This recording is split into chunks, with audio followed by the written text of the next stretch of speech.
All right, everybody.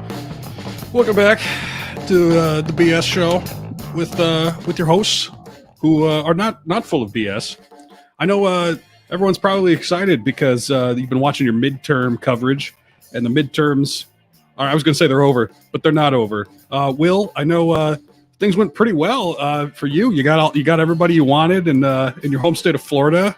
Went exactly how you would have hoped, right? Yeah, as a Floridian, man, we're all thrilled that Marco Rubio is back in office. But we're actually more excited about sort of the toss-up from the seat in Barbudo, actually. Oh, I don't know anything about that. What's the Barbudo political scene look like? Yeah, so it was good question. It was a special election, much like Puerto Rico. Barbudo is its own separate entity that is both the United States and not the United States. And so Barbudo has an extra seat in the House, and so that went up. And it was a vicious fight. There's a lot of people on both sides on the island. So we're trying to get a good person in the Senate. We got some guy who is running on the platform of just murder. And what? How does that? Yeah. Looks like he just gets out like to murder a specific person, or just sort of like in general, he's like, I don't know, murder. I don't know if it's actually that bad. Yeah, kind of the second. He's just sort of like murder. I mean, when a man and another man are drunk at a bar, who says that can't happen? So I don't know. I mean, so it's between the murder guy and then there's another guy that's sort of like, murder is kind of not that great. Having a society where murder is like illegal is kind of good in some ways. Yeah. And so for some reason in Barbudo, there's a huge toss up. A lot of people are like, I don't know, the murder guy seems like he's kind of, I'd maybe get a beer with him. So I'm saying but do we want to all get murdered? I mean, it sounds kind of bad, I mean, yeah, that does seem like basically how politics tends to work, right? Where it's like one guy's like, what if we just murder people? And the other one's whole platform is kind of like, I don't know if that's like a great approach. I mean, he's a respectable man. I've got no issue with him, but I don't know that I totally agree about the whole murder thing. And that's one person's like, let's just get rid of all of the laws. I mean, we don't need a law, right? Yeah. There's no point in them. And then the other guy's like, I think we should keep a few laws because I feel like it might destroy a couple of people's livelihoods and maybe some, some banks might have some issues and the entire financial system might collapse. We'd basically be torpedoing our economy. But there's always a huge toss up between a piece of shit and a turd pie. It's always, 50. It's like 49.7% to 48.9%. And you're just like, I don't know how it's always this close. I guess people, they just don't change their mind. But good, look, it's democracy. It's exactly what the founders intended. And God bless them all. Including the murder guy. I hope he doesn't win, but I hope I can have a beer with him at some point. This is the thing, everybody wants to have a beer with everybody. If I'm a hardcore, what do they call it, originalist, then look, what you tell me George Washington never stabbed a redcoat? It's not like he's never killed a guy, so I guess it is kind of within the original intention, right? What do you mean it's a crime to shoot at the president's car? You know that George Washington had a horse just blown out from underneath him with a cannonball, right? I was just trying to recreate that in some hallowed homage to the founding fathers. It wasn't an assassination attempt. Yeah, it's sort of that type of logic. God, or lack thereof. Speaking of these stupid originalists, I was watching a clip from Joe Rogan where he had Matt Walsh on, not the good Matt Walsh from Veep, the evil Matt Walsh, not the ginger Matt Walsh, the piece of shit Matt Walsh. Yeah. Not the one who's on the hilarious HBO show, the one who like crawls out of Ben Shapiro's locker room sometimes to talk into cameras and ask questions to women to make them uncomfortable. Well, so I'm watching him on Joe Rogan, and he's saying something like, well, just millions of kids are getting gender reassignment surgery every year, millions. Because he talks in like he tries to do a Rush Limbaugh impression, is basically his entire voice. And look, of all places, is that what that is? I think that's I'm talking because he doesn't go for like the Alex Jones like screaming thing. It's like, yeah, they just do this a lot. They do it a lot, just like talking gutturally, trying to pretend like I've got a deeper, more gravelly old man voice. I'm using vocal burnout to pretend I have an actual man's voice. Yes, exactly. Oh, okay. You're using vocal fry to pretend you have a real deep, manly voice. Just smoke like everybody else. Well, they do that. I don't know if you ever watch. I don't It's watch not working. like if you watch they have like a group show sometimes. I don't know how often they do it because I don't really pay attention, but sometimes it'll creep up on my Twitter. It's like the Daily Wire doing The View. Yeah. But for men. It's like, yes, preach, brother. They all have cigars at it because they got to show off how manly they are. It's basically like the parties in Anchorman where they've all got their cigar and their scotch and they're just like, we are men and we are strong. We built the Eiffel Tower from brawn with our brawn. It's like that kind of just performative masculinity. But anyway, so Matt Walsh is like, millions of kids are getting gender reassignment surgery every year. And of all places, I would not expect the Joe Rogan show to be where he gets fact checked, but he continues to talk. And one of Joe Rogan's producers opens the door. And first of all, I didn't realize how dark it is in there, but like they're just talking and you're kind of used to the lighting setup, but the door opens and it looks like in a movie when like the gates of heaven are now available to somebody. It's like this bright light comes in. So it must be really dark. It's like when the UFO opens and it's just a doorway of light with a silhouette. That's exactly right. Yeah. So they look over into the blinding light and it's like the light of truth shines upon them. And the producer's like, it's actually less than 1,000 a year for the past 5 or 6 years. He gave some like really specific thing, but like basically to go from millions to like maybe 600 total, it's a big leap. And Matt Walsh is just kind of like, well, if I had to guess though, it'd be the millions. If I had to guess. Just like this is you did guess based on your answer there. This it was a guess from the get-go, Matt. He's so proud of like, I didn't go to college. I would never go to college. I would never get indoctrinated. But like, look, is college perfect? No. I mean, there's a million problems with it, but like it might help to have some sense of statistics and like scale and numbers. He just has no idea. So like, feels bad. Must be $1 billion a year. That's how I see it. I bet 1 trillion people are doing this. It's like, Matt, there's not even that many people in the world, really. He's like, nah. I guess there's 1 trillion. Yeah. as if him guessing in the first place and saying it as a statistic invalidates or like, somehow makes his point more valid. It's like, It's almost like he was like, see, I was totally off. And I just guessed that from the beginning. It's like, yeah, but you don't really usually say that unless you were kind of almost completely right on the money with that guess. Well, you got to be pretty far off for Joe Rogan's producer to burst in and say, actually, like that. I don't know if that happens that much, but this one was so far off the money that basically the guy's like, man, I gotta do something here. I'd love to know the deliberations of the people outside of the little isolation tank where Joe Rogan records. Like, what's the conversation there where he's like, yeah, I should probably go in and say he's off by about 999,000. Should I go in and correct him? Yeah, I mean, you don't want Joe to look stupid citing a statistic that's like off by like millions. I love doing that. That's rule number 1. Never make your boss look stupid. I do love that somebody's like having to make that deliberation, but it's not Joe. Like Joe will just be like, oh, wow. Yeah, that's a lot. That's a big number, man. And like, he can't be responsible for Googling, the big, like just a basic statistic. It's got to be the producer who runs in from the line.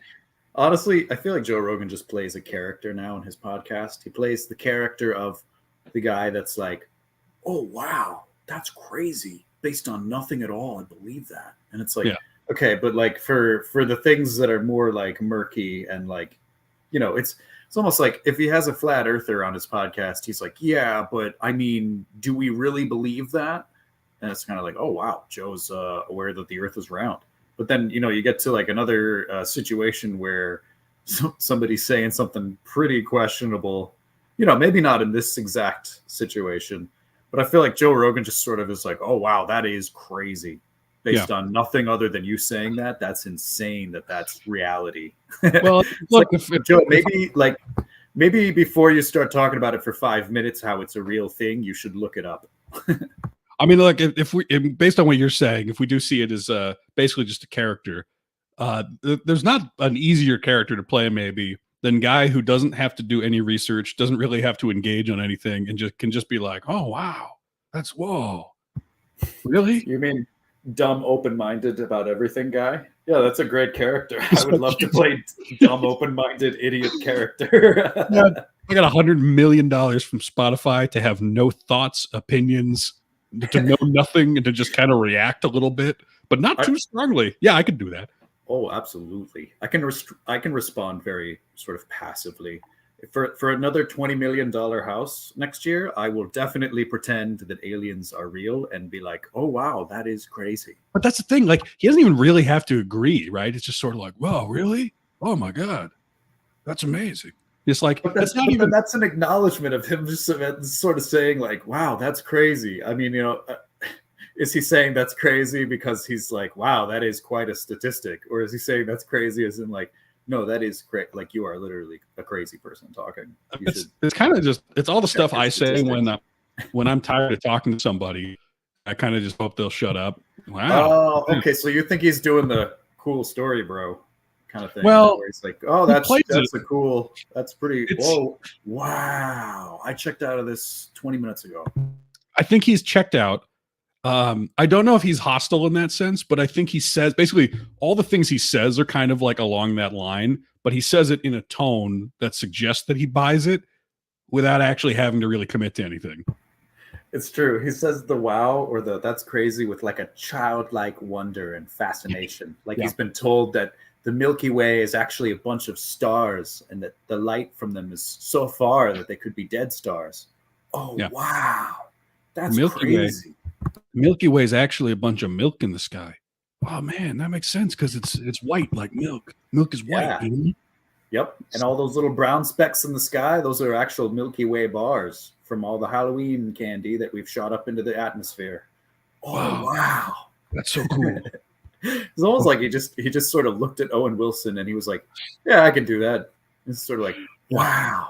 So you're telling me that's it's a real shame that when you go out into space, it's like a bunch of frozen candy bars. Because like I try to eat a frozen candy bar sometime, and it's real hard to bite into. It's not good for your teeth, you know. Oh wow! So you're telling me that Stonehenge is actually a way to transmit signals from the aliens around the world? Wow, that's crazy. Yeah, exactly. Wow, for $100 million a year, I would happily do that same thing. I mean, especially if you have people to come in and give you the statistics, then it's like, well, it's not even my fault. It's the statistics guy. He jumped in a bit late, so we didn't have time to correct it. Yeah, so that's on him, not me. I do love the dynamic that like occasionally truth is just going to like shine its light into the little studio and occasionally throw a fact in, like just kind of like throwing a bone to like a pit of wild dogs, and it's like, I don't know, we'll see what they do with the statistic. I don't know, maybe it's nothing, maybe they'll like it. Sort of hefting a bucket of slop over into a trough for the swine, so to speak. So as far as the Senate goes, I saw Fetterman got elected, which will be the first time someone who's 7-8 feet tall made it into the Senate. I do hope that he continues to wear his hoodie and basketball shorts. Absolutely, an American classic combo, as it were. The Northman, the man from up north who's moved slightly more southernly. They'll wear the hoodie, but they'll keep the shorts. Might be cold outside, but my legs are warm. They're fine. Yes. So it's nice to see that. As somebody who does that sometimes. Yeah, well, look, I mean, I think the guy who never wears pants has never been represented in the Senate, as far as I know. I think they've always worn pants in the Senate chamber, and I'm glad that representation is broadening. That's my point. I saw some funny picture of Joe Biden with his sunglasses on, being towered over by John Fetterman, And John Fetterman's sort of shaking his hand. Yeah, he's sort of looking up like a child does to his father. He's lifting his arms up for John Fetterman to pick him up. Yeah, he's like, I want up, John. Pick me up. John Fetterman just carries Biden around like an old like Yoda. All right, I got a question for you. John Fetterman versus Biden in a game of chess. Who's going to win? Yeah, is it appropriate to make fun of the recently stroked? I mean, that's not. I'm not making fun. It's a question of saying that between the oldest president in the world and a man who just had a stroke, who would win it? Yes, essentially, yes.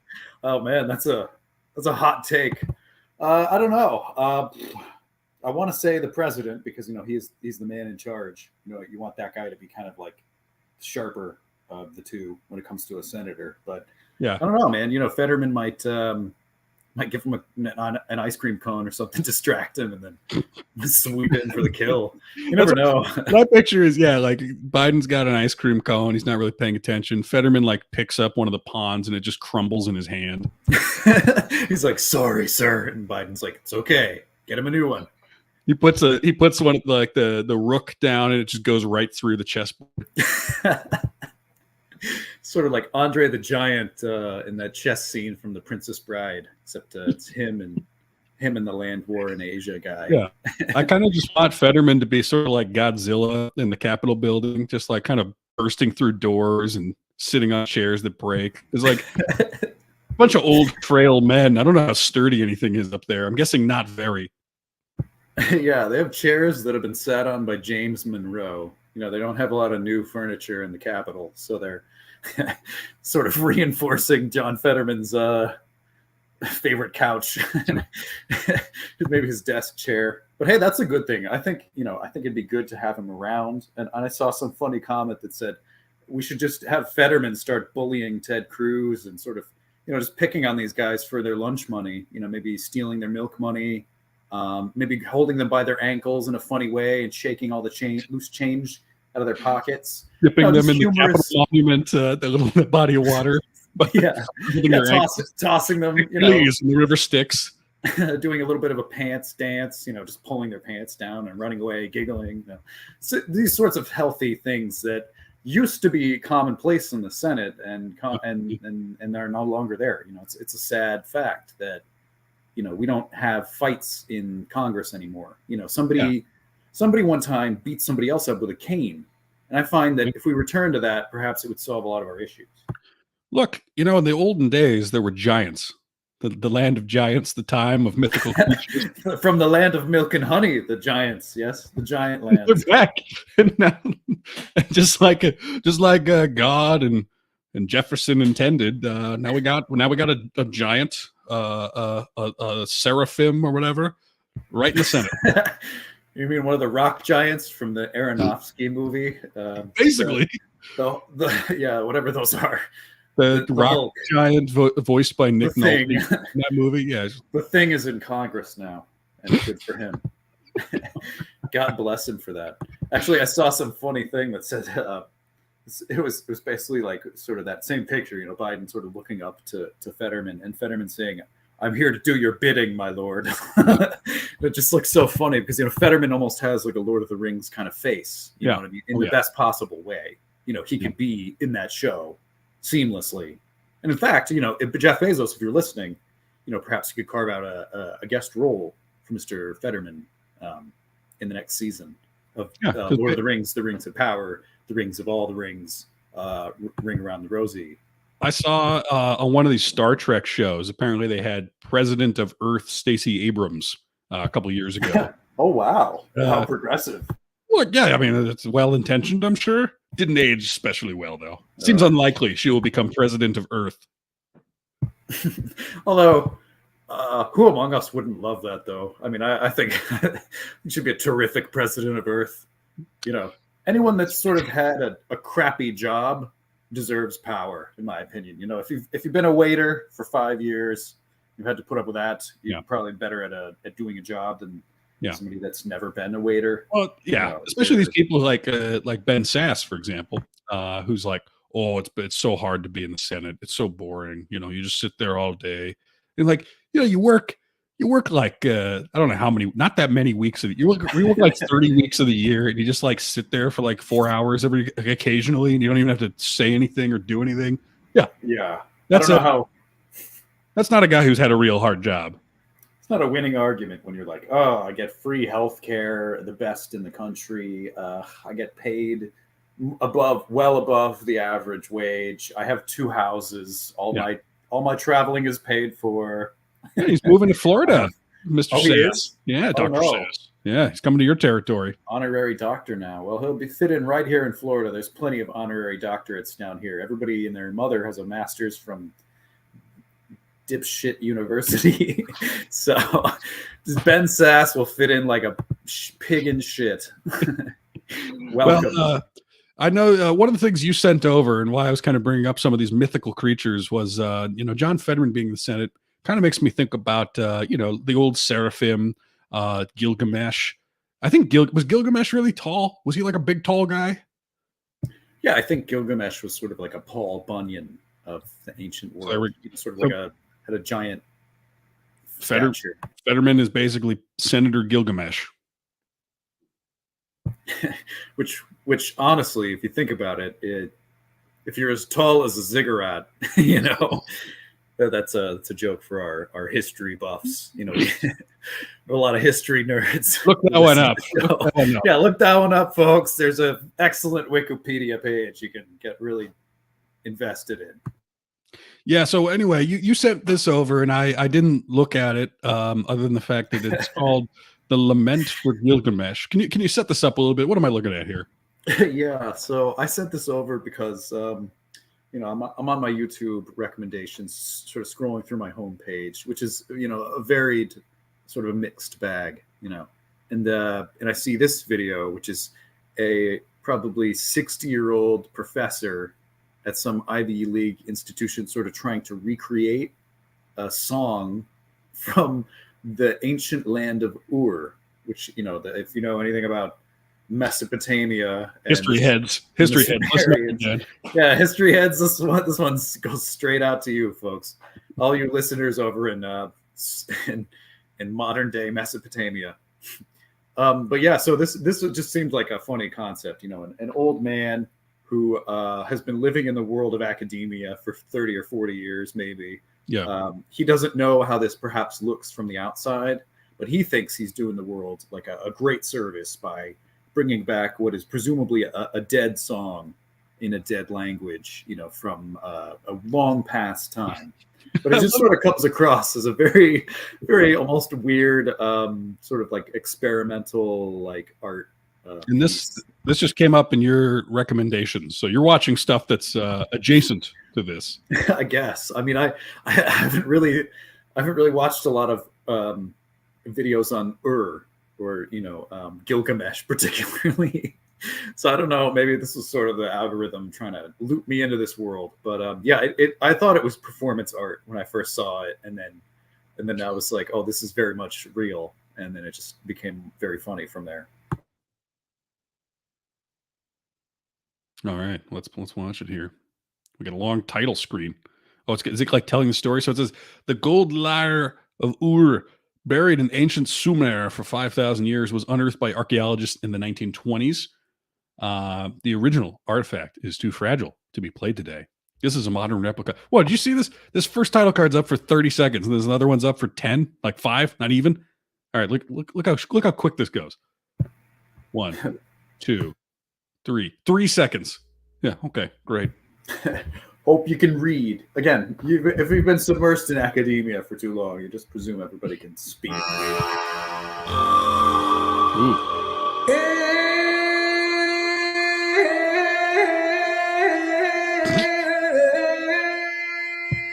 Can you pause it really quick? Okay, so what you're hearing for our audio-only listeners is the beautiful voice of Peter Pringle, who is that his name? Yeah, it says performed by Peter Pringle, which that was literally why I was, this is performance art, and then it's not. And then I'm like, well, this is too good to not be performance art. I love this. So anyways, this Peter old man. Pringle. That's such a joke name. Oh, sorry. Sorry, Peter. I'm sorry, I'm laughing, but it's a funny name, all right? Peter, as somebody with a funny name already, that's a great name. You want to keep that forever. And Dr. Pringle is going to sing for us tonight in class. without further ado, Dr. Pringle singing the Lament for Gilgamesh. Well, so he just looks like stereotypical old white guy professor. You know, I would say, if I could, just sort of venture out on a limb here, a professor at like the University of Oregon or some very, they have the money to study Gilgamesh for like a whole department kind of thing. Yeah, and he's got so he's on stage. Looks like there's a couple old rugs, maybe to capture some echoes. He's got a huge drum. You're in a big lyre. You know what it sounds like to me is the soundtrack to Dune. That's what I thought of immediately.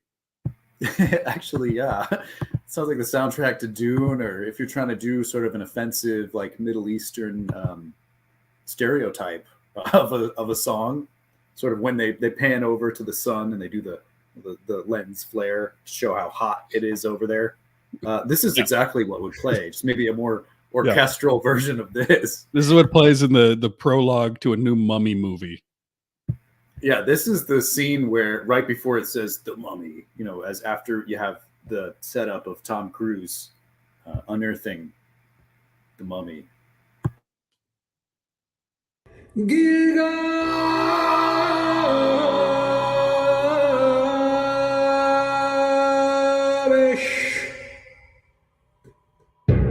Oh, I love that form.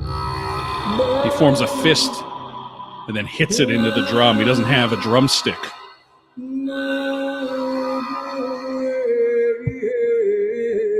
I gotta say, as far as lyres go, I wasn't expecting that noise. No, I was expecting more of like a harp. Yeah, sounds like a didgeridoo. Yeah, a lot of boing. I like it. I'm into it. I like this lyre. Cool. If I had one of these lyres, I'd play it all day long. To be honest, if I was still in school, I might take a handful of magic mushrooms and go watch Dr. Peter Pringle perform this live. And good Lord, I can only imagine the impact. I like to think, he'd be like, "Hey, Dr. Pringle, can I play with your lyre?" And he's like, "Don't you touch that! If you touch that, you're out of this program. Don't touch the lyre. That's a replica of a 5,000-year-old artifact." You're like, "You touch that lyre, the curse of Enkidu will consume your family." Okay, Dr. Pringle. No problem. I won't touch this. Can I touch the big goat skin drum, though? No, just because I like it. That's for me to fist. I'm supposed to fist the drum. By the way, he's sort of pounding on the drum with a fist. So this is 8 minutes long. Does anything else happen, or is it just the novelty of this? No, it's just the novelty of this. I think it's also there's English at the bottom translating the ancient Sumerian, and it's sort of a lot of he the Lord of Gilgamesh has laid down and is never to rise again. Yeah, he's Senator dead. Fetterman. Could we have John Fetterman perform this? Perhaps? The Great Mountain. That's definitely what you might call Fetterman. The Great Mountain, Fetterman. Fetterman. The father. Actually, this fits seamlessly. Gave you kingship, Fetterman. Oh, I see. The father gave you kingship, Fetterman. Not eternally. The Dark Lord Father Biden has given you life. Well, we just switched to a new camera angle, the low angle, basically from the perspective of the lyre looking up. Man. Well, this guy's really into it. Dr. Pringle, I'm going to leave you to it. Dr. Pringle, as well, for our audio-only listeners, sort of looks like Will Ferrell. Sort of imagine a Will Ferrell in an orange turtleneck doing a performance art where he bothered to learn enough Sumerian to sing a 10-minute song. That's quite an evening. I mean, whether you're there, whether you're watching the recording, I mean, that's quite a trip. I'm gonna throw a guess out here. If I'm at the University of Oregon or wherever Dr. Pringle teaches, just from the look of him, probably not a lot of his students speak ancient Sumerian or Sumer or whatever. No. He could just be up there going like, and if my name's Dr. Pringle, maybe I'm into pranks. Maybe it's like that show Punked. Maybe it's an Impractical Jokers situation in academia. It's sort of at the end of this, he's just sort of like, you folks enjoyed that? You know, this polite sort of applause, you know, like so maybe even, you know, people are snapping, you know, at sort of like a poetry applause, you know, very proper applause. And you folks like that? Like, yeah, thank you, Dr. Pringle. That was an amazing experience. He's like, well, I hope you all know you've been Pringle pranked. And there's sort of confetti coming out from all the sides. And he says, you know, sort of says, this liar isn't even real. Sort of smashes it on the stage. And, you know, again, performance art is where tears off his face, and it's actually like Ashton Kutcher. It's Jordan Peterson. He's like, I've returned to academia. I'm a like the trickster gods of old. I'm back, and you are pranked. After my hiatus from the University of Toronto, I got into reading about the trickster gods, and you know, I sort of decided to become Loki, and sort of you know, much like Norse mythology, I just play pranks upon my fellow academics, and you know, you've all been pwned, as it were. I like this Pringle the prankster. You've been pranked. You've been prangled. God, this is the Prangler. I'm the Prangler. We're going to watch Peter Pringle tonight. Who's Peter Pringle? Oh, he's an excellent performance artist. Oh, okay. It's just sort of like, you know, it has to be his nom de plume of some sort. Yeah, I can't. It's sort of how Yo-Yo Ma. You know, perhaps that's not his full name, sort of stage name. You know. Yeah. There's no way. I'm looking up Dr. Pringle. So I'm seeing there's a Canadian musician. Is that him? Is this how many Peter Pringles can there be? How many Jordan Petersons can there be? Oh man, if he's Canadian, that just, you know. I think this has got to be him. It says since 2007, he's gained recognition online for performing ancient epics and poems on his YouTube channel. There cannot be two Peter Pringles doing that. No, there's no way. That's 100% him. So he was before that. He was a regular host of Miss Teen Canada, the pageant. Oh, okay. I don't think he's academic, actually. Not if you're hosting that. He's just a guy who likes the Lament of Gilgamesh, I think. Listen, there's two things I like as a man named Peter Pringle. It's Miss Teen Canada and the Epic of Gilgamesh. Oh, boy. I have range. I like the really old and the really young. I like the stuff that's 5,000, 10,000 years old. Stonehenge, you know, super hot. Miss Teen Canada, it's another hot event, and it's much, well, you know, it's not even really of an appropriate age. Oh, boy. Well, I mean, let's just hope that, you know, Peter kept it professional. And I hope his interest bled over where he's sort of like judging, you know, like I don't really know how pageants work, but I like to think that like Miss Teen Canada comes up or Miss Teen Vancouver. I don't know, like the different contestants, you know, they say their thing about, you know, world peace and just the standard stuff. And he's like, this reminds me of the Lament of Gilgamesh, in particular, the god Amon of the Sumerians, who, when she was fertile, there was quite a harvest. He's just boring the shit out of the audience and the contestants with his knowledge of Mesopotamia. We've actually probably taken this in much too harsh a tone. You know, we're thinking Epstein direction, when in reality it's probably just an old man trying to mansplain how cool the Sumerians were to a teenage girl who's rolling her eyes, who's already on TikTok. You know, the goddess Ishtar. We're just like, oh man, Peter's going off again. He's like, that's a beautiful dress. And I'm like, oh, thank you, Peter. You know, did I mention that the goddess Enlil, the goddess of the harvest, also loved the color beige, and it was a tribute color for her. So you're in a way paying homage to the goddess Enlil. And they're like, oh, thank you, Peter. He's like, you're welcome. He's the harmless, annoying fool that they all put up with. Speaking of harmless, annoying fools who like to talk about ancient things, do you remember Dwight from The Office? The beet farmer one. Yeah, just like the annoying nerd from The Office. Yeah, the sort of atmosphere or the sort of vibe of, you forgot to collect the homework, Yeah. but in the office. Yeah. So that actor, Rainn Wilson, he's been hosting a podcast for a few years with Reza Aslan, who's that guy who he wrote a few books on religion, and he has a PhD, I think, in like sociology. He got in some fight because he wrote a book about the historical Jesus, and of course, all the Fox News people were extremely angry. You're trying to tell me Jesus wasn't a Caucasian white man? Yeah, basically, like it just got into the stupidest discourse, and he seemed to like getting into the fight. And like, whatever, good for him. But Dwight from The Office and this guy host a podcast called Metaphysical Milkshake, where wow, they try to talk through the big life questions. And again, I think they're well intentioned, but I gotta say, like people I'm looking for answers for, I'm not sure Dwight's on the list.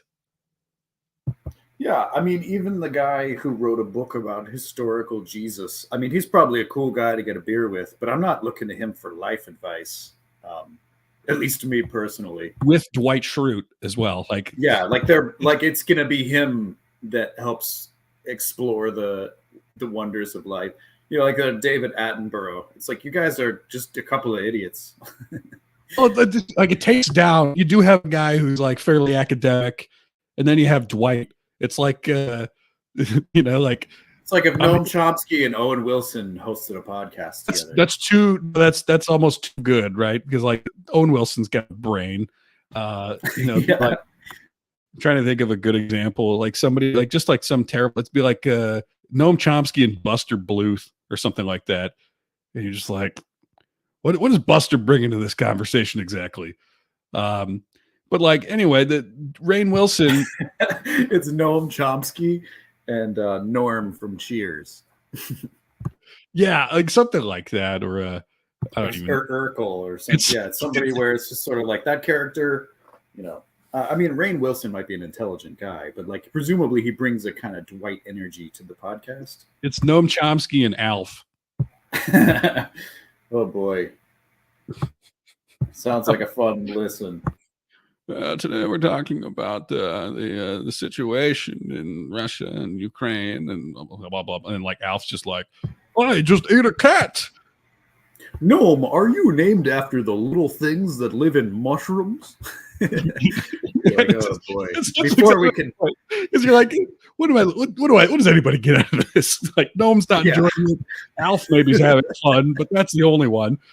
Yeah, the listeners aren't enjoying it because before we can even scratch the surface of anything deep, the like comedy guy is gonna be like, "Well, that's too deep for that. Let's talk about how goofy it is weather stuff on YouTube."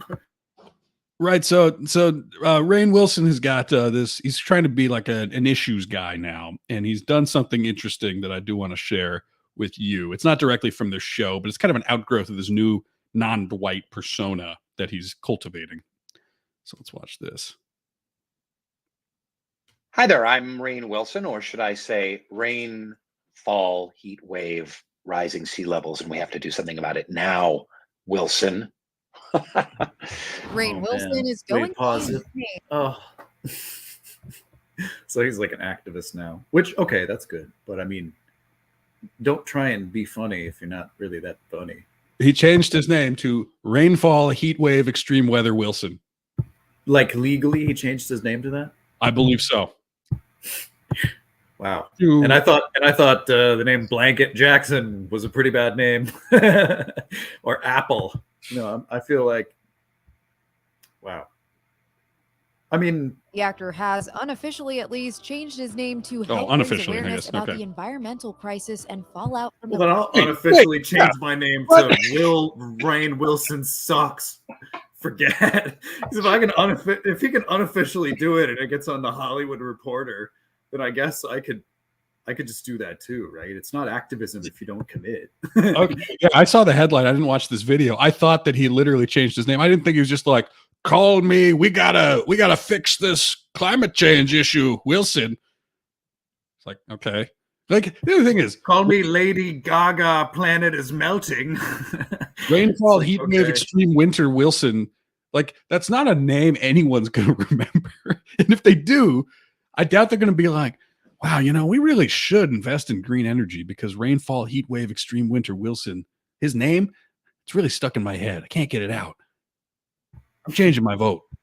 You know what? Since he changed my name, I'm changing my vote. Arctic region.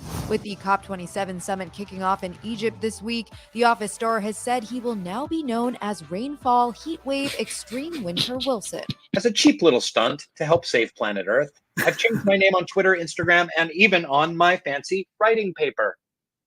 This is not a joke. I'm as serious as the melting. This is not a joke. But my name is Rainfall Heatwave Extreme Winter Wilson. But it's unofficially not my name on paper.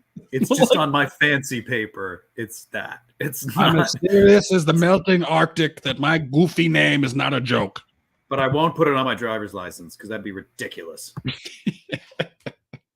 Arctic, which amplifies global risks, including extreme weather events around the globe. He added, I'm hoping this name change brings attention to this growing, melting issue. Wilson said, okay, no, you can't make a joke in your statement where you're like, this is serious and it's no laughing matter. This is a growing, melting issue that's affecting all of us.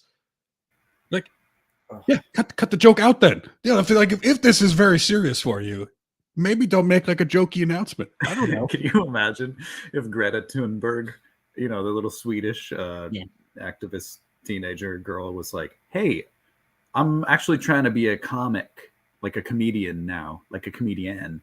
She's like, everybody, how about those icebergs or lack thereof? She's like, she's like wearing glasses and being annoying now because that's the Rainn Wilson stick. To be honest, I have nothing against Rainn Wilson, and if we ever work with him, I'm sure he's a delightful person. But this seems really annoying. Just being honest, just stop, Rainn. Just listen. You were named Rainn. You've been unsure about how that affects your life, your whole life, but you got to just lean into it. And I know you're thinking that this is the way to do it, but like, do it seriously. Well, yeah, don't do it seriously and also for laughs. Right. Like when I think about some of these the celebrities who care about the destruction of our ecosystem, which is very serious for sure. I think about look, Adam McKay has donated tons of money to all these sort of the causes, the people who are trying to help, the political people who might actually do something. He's made movies about it. It's not like he changed his name to like Adam and Eve aren't real, but climate change is, McKay. Yeah, I don't know. I just you can't do it seriously, but also like jokingly. It's like if Owen Wilson was like, "Hi, I'm here to talk to these kids with St. Jude Hospital. I'm here to talk to them about their cancer." And why are we even talking about it? You're not going to be here next year. My name now is Josh. And no, you aren't feeling well. Oh no, you have blood cancer? That's terrible, Wilson. This is not a joke. It's not a joke at all. I don't mean it as a joke. He's wearing like those Groucho Marx glasses on his face with the big nose and the fake mustache. He's like, this is not a joke. Okay, everybody, this is very serious. I'm taking my clown nose my clown nose off my face because it's no laughing matter. Listen. It was a laughing matter when I had the clown glasses on. And now that I've taken them off, it's not funny. Although, if you want it to be funny, we could make it funny. Because I mean, let's just for laughs, let's be serious now. But reaches also, it's hilarious. The big red clown nose off his face, and it honks when he grabs it. I'm taking this off now. Yeah, honestly, he takes it off. He's like, see, I took it off. And then they're like, okay, good. Now we can have a conversation. He sits down. He forgot there was a big whoopee cushion on the chair. Look, I'm here to talk about serious life and death stuff, all right? Yeah, your doctor told me earlier there's only 6 months left. And he whips out a little mirror and he starts doing clown makeup on his face. He starts painting his face and, applying like a purple triangle where his eyebrows should be. It's sort of like it just doesn't work if you're serious and jokey about it at the same time. He's crying and he's trying to pull his handkerchief out. It never ends. I'm here today to tell you that there's no clean water in Africa. And that's why I'm standing here in front of this waterfall, because it's hilarious. That's why I'm going to get That's why if the kid throws the ball at the target and it hits it, I'm going to fall right into this water. That, by the way, is more than they need right now. This water right here could sustain their whole village for a month. But for laughs, we're going to see me dunk my sweaty ass Texas body right into this. My name now is, when is it going to rain again, Wilson? Oh, when will we finally have clean water for everyone as a human universal right, Wilson? Oh, boy. Well, let's see what Rainn thinks this is going to accomplish. Rainn, food is a right for everyone and a universal human right, and for children as well, Wilson. Member of Arctic Base Camp, a group of Arctic experts who have brought their knowledge to various major global gatherings. Arctic Base Camp founder Professor Gail Whiteman also applauded Wilson's decision to help warn about climate change and added, the Arctic is warming up to 4 times faster than the global average, and rapid Arctic warming exacerbates.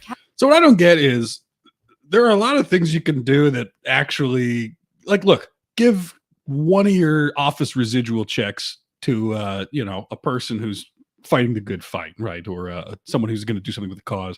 I just don't really understand, like, is any one person really going to see this goofy name and be like, you know what, I've been joking about this, but I got to stop. I got to really change my life and I got to decarbonize because of rainfall, water, big storm Wilson. Yeah, I think that's what they're hoping for, right? I mean, presumably, like, it just seems like Rainn Wilson is waiting for his agent to be like, hey, Rainn, I got some good news for you. And he's like, oh, yeah? Yeah, so it turns out your unofficial name change, the one that you didn't go through legally, it turns out since you changed it on your fancy writing paper and on Twitter, apparently the Sultan of Brunei, in Indonesia wants to change his energy policies. He's going green. And Rainn's like, oh, thank goodness, it's because I unofficially changed my name that things like this happen. It just brings more attention to these very obvious things that I'm performatively trying to loop myself into. Also, is it me, or do you get the very distinct feeling Rainn Wilson went to Antarctica for like a week, like a year ago, for like a little vacation? And he had so much fun petting the penguins.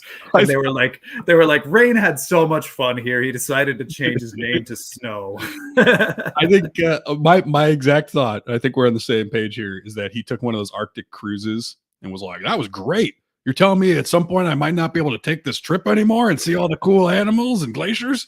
You're telling me that I'm going to have to drink my hot cocoa from the deck of my basically a condo on a floating ship palace without the icebergs in the water? How annoying it's going to be to get in a jacuzzi on your yacht and not see an iceberg next to you? I mean, it's going to suck. Reza, he's on his podcast, Metaphysical Milkshake. Reza, I'm really disturbed today that we're recording the show. And obviously I've changed my name to Rain is really bad because the weather's all over the place. Extreme weather events are really, really happening a lot now, Wilson. And you're still going by your name, Reza Aslan. You didn't think you need to change your name? Do you even care about the world, Reza? Hey, Reza. What you could do is change your name to Reza. There was a flood for a third of Pakistan, and it wiped out their entire country and economic growth for potentially 5 years. And it's a devastating flood that affects 200 million people, Aslan. Otherwise, I guess you don't care about the world, Reza. Reza, this isn't a joke, Reza. This is not a joke. Everybody should be unofficially changing their names. And then Reza's like, but I mean, Rainn, you didn't even like change it on any legal stuff. Like, nobody has to, like, people just are still gonna call you like the one. Perfect is the enemy of good, Reza. Perfect is the enemy of good. And good is the enemy of clean, which we need to be, by the way, clean energy. He just uses everything as like a plug. He's just basically trying to plug the world. It's like, by the way, I just wanted to let everyone know that we're still on a planet and that we're all breathing the same air this Friday at 8. It's like, oh boy. I mean, yeah, but I mean, yeah. Thanks, Dwight. Thanks, Dwight. Good stuff. I do feel like the residual paycheck going to like a Feed the Penguins like fund rather than like a vacation to the Arctic on a yacht would have been a better use of money. Yeah. But you know what? If his agent told him that unofficially changing his name is just as good, then who are we to judge? Well, so our last issue tonight, before we wrap up, I do want to get a little bit of an update from you, because I understand you've gone back into the metaverse. But before we go all the way there, I saw a news report that I somehow missed, and I'm kind of shocked that I missed it, because I've never done the metaverse. I've never gone into it, but we talk about it a lot. And one of the things that I always go back to is I don't get why they don't have legs, feet, waists, all the stuff that goes along with those. I get that you don't really need it, but also you don't really need like a head. You don't need anything humanoid at all, but you have that. But I saw that there's a new update where in the metaverse now, you get a whole body. You have a whole body now in the metaverse, Will? Yeah, I saw this is a big update. All of us metaverse heads, we were thrilled about this. Mark Zuckerberg said that basically the hottest thing for this year is giving all of our avatars legs. So now we don't feel like he's a leg man. Yeah, he's a leg man now. He's not a breast man. Hottest thing this year, hottest thing last year was the sort of plain looking torso. This year, it's sort of pixelated legs. It's sort of like a Wii character with legs, but worse. Yeah, so this just is like Metaverse's biggest thing for the year is that there's now legs. Well, let's watch a little bit of this. See how they're framed. Hey, we're here together in Horizon, and this is the first time that we've done this at Connect. And this is a preview of our next. Should I just say, I love how his mouth just kind of opens and closes like you're watching an anime that's been dubbed into English. Yeah. Also, you want to hear something funny? This is a cartoon. This isn't even a recording of the metaverse. This was a pre-animated cartoon to show what the legs would look like. Yeah, because none of the people in the audience have legs, but Zuckerberg does. Yeah, I mean, as somebody in the metaverse, I still don't have legs. I don't know why. I mean, it's made it difficult to stretch. Okay, another thing I'm seeing here is this is a more sort of detailed Sims-like version of Zuckerberg. But, like when you do the Sims, you can kind of modify your body a little bit, maybe change some things. Like one thing I might not have if I was Zuckerberg in the metaverse is that same terrible haircut. He doesn't want to give himself cool hair in the metaverse. Wouldn't that be one of the appeals to not be exactly like you in real life? He likes his hair. He's a man who loves his really bad haircut, I guess. He's one of those guys that's like, I like my mullet and there's nothing that'll change it. Well, good for him. I'm glad he's happy. So tell me about your current adventures in the metaverse. You don't have legs. What's going on though? Because you were out and then they pulled you back in. Yeah, I was out. I mean, longtime listeners of the show will remember that, towards the beginning of this year, I was big into the metaverse, and I was basically there every day. And well, you have to be, right? Isn't it like the Matrix? You're plugged in, or you're not. Yeah, you're plugged in, and I mean, depending on how much you want to commit, you could put your body in cold storage while you're in the metaverse for like a week, a couple months. You can just plug and play. There's like a little portal behind my neck that I just plug into a specific area of the wall, and then I'm plug and play, as they say. So so it was slow, at the beginning of the year. We had not that many people in the metaverse, so things kind of got a little boring. I mean, that sounds nice though, right? Like you get all kinds of swaths of land. Which I guess, is that cool? Is there an appeal to having a big acreage? Is that fun in the metaverse? I mean, it's sort of like in the real world. You have your $80 million Montana farm nestled in a beautiful valley, but there's nobody around to sort of enjoy it with. And that's fun. Look, Will, there's a difference. Some people are into the whole I want to share this experience, and other people are just sort of like, I'd like to relax and look at it and go to sleep and not worry about the other people. Going to sleep, absolutely. Yeah, it is good. I found that I slept so well in the metaverse due to the fact that there was not no life, a whole lot going on. No wind or animals or people. It's sort of white noise. But yeah, I It's like was being in a space station alone. it's like being in that movie with Jennifer Lawrence, but I just don't wake her up. I just keep to myself, and I enjoy all the coffee. And It's like I'm Chris Pratt in that movie, and I don't have Jennifer Lawrence to hang out with. That's your okay. Sounds great. Sounds amazing. Yeah. I mean, another way to look at it is sort of like if you had a time machine, and instead of going to New York in the modern day, or even in sort of like 1920s, you go to New York in like the 1610s before the Big Bang,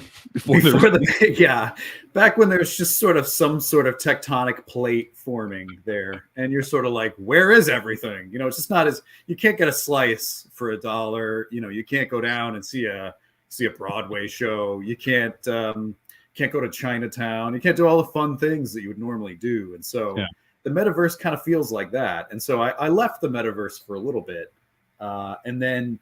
I recently on the news, been seeing stuff about, metaverse is not doing great. So I get a call the other day from the Zuck, Mark Big Zuckerberg Zuck. himself, Yep. the big Z. We like to call him the big L behind his back because he's such a, but he doesn't like that. No, actually, I bet he does like that. He liked when people were calling him the Eye of Sauron. So yeah, he's a weird affinity for all these put downs. Do you have any more bad names you can call me? Call me something mean. Say something mean to me. He comes here. He comes over to Lake Ridge. Hey, insult me. Hit me. It's surprisingly more common than you'd think. He says that it's because Priscilla, his wife, doesn't put him down enough on a daily basis. And so I'm like, Mark, that's between you and your wife. I have nothing to do with that. But step on me, Will. Like pour that candle of hot wax on my back. No, Mark, I'm not. I'm not in that. I'm not in the metaverse for this. I'm sort of trying to make some money here on my overpriced metaverse house that I paid dollar for dollar for in the real world. But yeah, anyways, it's I got a call from Mark Zuckerberg. He's sort of begging me to come back. So I say, Mark, I'm happy to come back. Happy to take another lap here, see what's going on. It's even more dead than before. So I don't know. I mean, the Montana ranch used to have cows. Yeah. And I had a neighbor, far enough away where if I shot a gun, they would know that I need help. But if I screamed, they wouldn't hear me. It is like space. Yeah, it's kind of Montana's kind of like space, really.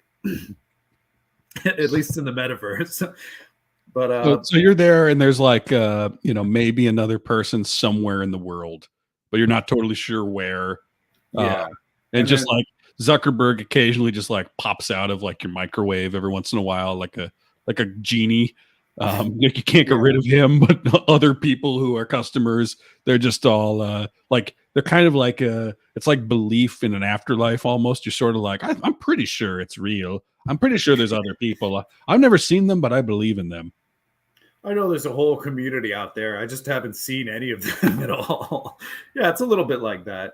It's a little bit like that. And then when you do see another member of the metaverse community, you walk up and then hey, how's it going? And then the voice that comes back is, hey, how you doing? Like, oh, okay, you're like 9 years old.